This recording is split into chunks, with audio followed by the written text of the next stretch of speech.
Bueno, esta es la última parte de la historia del Capitán América Gozenla. Poco después Rogers conoció a otra mujer que marcó su vida. Se trataba de Bernie Rosenthal, vecina del piso de Rogers, con la que inició una relación y llegó incluso a decirle su identidad secreta.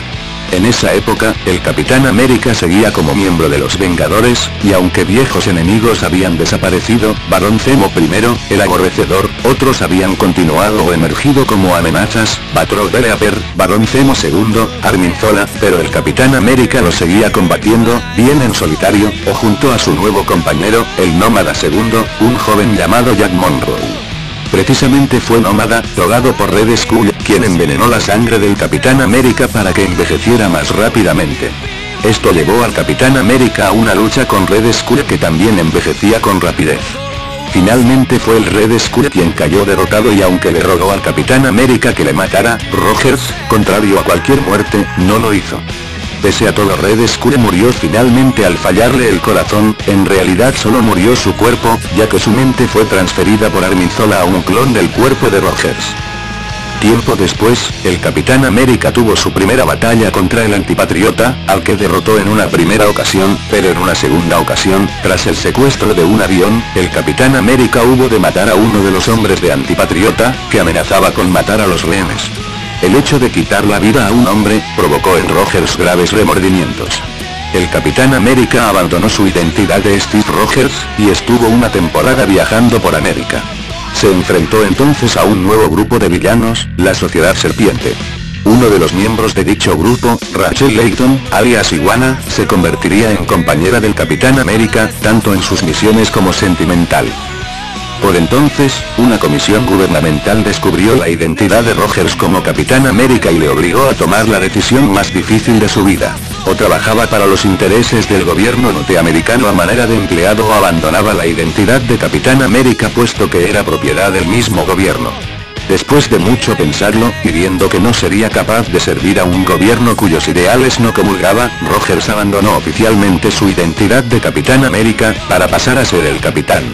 Vistiendo un traje negro similar al que había llevado durante tantos años, y con un escudo que le proporcionó su buen amigo Tony Stark, alias Iron Man, Rogers consiguió un nuevo compañero, el Hombre B, y siguió combatiendo al crimen, mientras que la comisión le daba su mítica identidad a John Walker, un antiguo enemigo del Capitán América conocido como el Superpatriota, después US Agent, que le tacharía en su día públicamente de estar viejo y sin fuerzas para defender a su país. Finalmente, el Capitán América descubrió que el Red Skull estaba detrás de la comisión que le investigó, y después de derrotar al nuevo Capitán América, recuperó su identidad. Hace poco se descubrió que el suero del supersoldado estaba empezando a desaparecer, y que cuanto más esfuerzos hacía el Capitán América, más se deterioraba su cuerpo. Ante la disyuntiva de abandonar su trabajo como Capitán América o perjudicar su salud, eligió seguir combatiendo, al tiempo que buscaba una solución. Sin embargo, el colapso físico llegó antes que la solución, y el Capitán América estuvo a punto de morir de un paro cardíaco. Sin embargo, fue salvado por Red Skull, que había obtenido una cura para la degeneración del suero de la villana Superia, que lo había desarrollado a cambio de la obediencia de Iguana. El Red Skull compartió la cura con su archienemigo, a cambio de que le ayudara a derrotar el culto del cubo cósmico. Durante esta aventura, se reencontró con Sharon Carter, que resultó no haber muerto años atrás. El Capitán América regresó a los Vengadores para enfrentarse al malvado Onslaught. Aunque aparentemente murió junto al resto de los Vengadores y los Cuatro Fantásticos, en realidad fue enviado a un universo de bolsillo con los demás héroes por Franklin Richards, el hijo de Reed y Susan Storm. Allí revivió su vida hasta que todos descubrieron lo que había ocurrido y consiguieron regresar a la dimensión de la Tierra real, aunque el Capitán América no recordó lo sucedido en esa dimensión. Tras esto, continuó con los Vengadores, a los que supervisó durante una fuerte reestructuración y continuó sus aventuras en solitario, retomando su identidad de Steve Rogers, y teniendo una breve relación con Connie Ferrari. Recientemente, estalló la llamada Guerra Civil entre la comunidad superheroica de Marvel. Esta guerra viene motivada por la promulgación de una ley por parte del gobierno de los Estados Unidos que obliga a todos los superhumanos a registrarse y trabajar bajo las órdenes directas de S.H.I.E.L.D. Tony Stark, alias Iron Man, se pone a la cabeza de quienes defienden esta ley, mientras que el Capitán América se opone firmemente porque ve en ella una vulneración de los derechos civiles y un intento del gobierno de controlar directamente a los superhéroes y utilizarlos para sus propios fines. Se forman dos bandos, los pro-registro liderados por Stark y los anti-registro, liderados por el Capitán América que, junto con el resto que se oponen a la ley, pasan a la clandestinidad y a ser perseguidos por el gobierno y sus antiguos compañeros y amigos de armas. Muerte y consecuencias. Steve Rogers murió el 7 de marzo del 2007 en Captain America 258, Vol.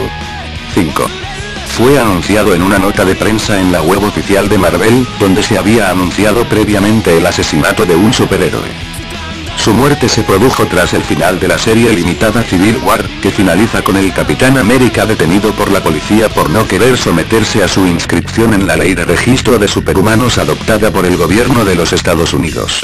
Al ir a entrar en el juzgado para ser procesado, es tiroteado por un francotirador, que lo hiere en el hombro, estómago y pecho. Los disparos efectuados por Sharon Carter, que estaba bajo control mental por Red Skull. Finalmente, muere poco más tarde en el Hospital Mercy. Como personaje icónico dentro del universo Marvel, su desaparición ha afectado de forma notable a muchos de sus personajes, desde Spider-Man, Wolverine, Iron Man, lo que da como resultado la serie Fallen Son, The Death of Captain America. Después de la muerte del Capitán América, Sharon se percata de que está embarazada de Steve Rogers. Sobre la muerte de Steve Rogers, una lectura atenta de los números 24 y 25 de su título abre una serie de interrogantes sobre si realmente muere o no. A pesar de la aparente muerte de su protagonista, su serie ha continuado, siendo los personajes secundarios habituales, Winter Soldier, Sharon, Halcón, quienes protagonizan las historias. Ahora se anuncia el regreso de un Capitán América, con un nuevo uniforme. Este nuevo Capitán América es el Winter Soldier, Bucky, quien acepta usar esa identidad después de leer una carta de Steve Rogers dirigida a Tony Stark, Iron Man, que contiene los últimos deseos de Rogers. Stark debe salvar a Bucky y el mundo todavía necesita al Capitán América. Stark acepta no interferir con las actividades del nuevo Capitán América, a pesar de su cargo como director de S.H.I.E.L.D. y su rol a favor del registro de los superpoderosos. Tanto Red Skull como Dr. Faustus conspiran para que el llamado Gran Director, Capitán América de los años 1950-S1 tome el lugar del Capitán América y se enfrente a Bucky, quien es el actual Capitán América. Resurrección y asedio. Tras la muerte del Capitán América se reveló que Rogers no había muerto, en vez, Red Skull había hecho que Sharon Carter usara un arma que transportó a Steve a una posición determinada en el espacio y tiempo.